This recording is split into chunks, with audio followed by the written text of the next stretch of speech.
শবে বরাত ৩ তারিখে দিন দিয়া রাত্রে। যারা বলে এটার অস্তিত্ব নাই ওরও ঠিক না, আমরা যারা অতিরঞ্জিত করি এটাও ঠিক না। ১৭ জন সাহাবায়ে কেরাম থেকে এটার প্রমাণ আছে এই রাত্রের অস্তিত্ব আছে এবং রহমতময় রাত্র। নিজের সম্পর্ক আল্লাহর সাথে নবায়ন করার রাত্র, নিজের পছন্দ মতো সবকিছু ১ বৎসরের জন্য আল্লাহর কাছে মঞ্জুর করার রাত্র। আল্লাহর কাছে মঞ্জুর করায় নেবে পছন্দেরটা, নির্জনে বৈশা, গোপনে বৈশা। এই রাত্রে কোনো ধরাবান্ধা জিনিস নাই। আগের থেকে যেটা শুনে আসতেছি যে এত রাকাত নামাজ আছে, এই সূরা আছে, এমনি এমনি পড়তে হয়। আবার জামাতের সাথে সালাতুত তাসবিহ নফল জামাতের সাথে নাই।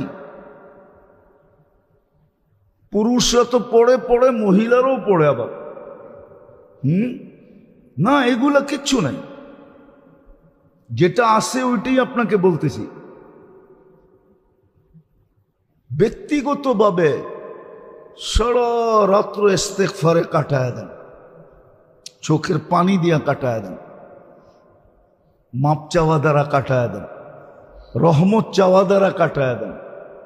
এতটুক চান যে আপনার মন এক সময় ভিতর থেকে বলবে, ভিতর থেকে মনেই বলবে, আল্লাহ মনকে বলাবে যে যথেষ্ট হয়ে গেছে।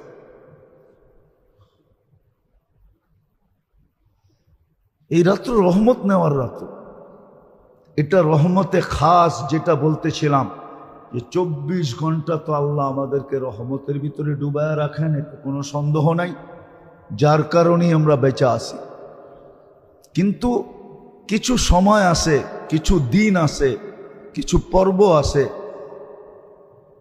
কিছু মাস আছে যেটার ভিতরে আল্লাহর খাস রহমত নাজেল হয়। এটাকে টোকানো উচিত, জানা উচিত, চিহ্নিত করা উচিত, কাজে লাগানো উচিত। ছেলে পেলেকেও বুঝান এই রাতে পটাকা ফোটানোর রাত্র না। বাচ্চাদেরকেও ঘরে কাজে লাগান। হ্যাঁ, একটা বাংলায় প্রবাদ বাক্য আছে, যদি ওটা গ্রাম্য প্রবাদ বাক্য, বুঝবেন কিনা জানি না, বলমু? বলে আগের হাল যেদিকে যায় পিছের হালও ওদিকে যায়। আগের হাল বোঝেন?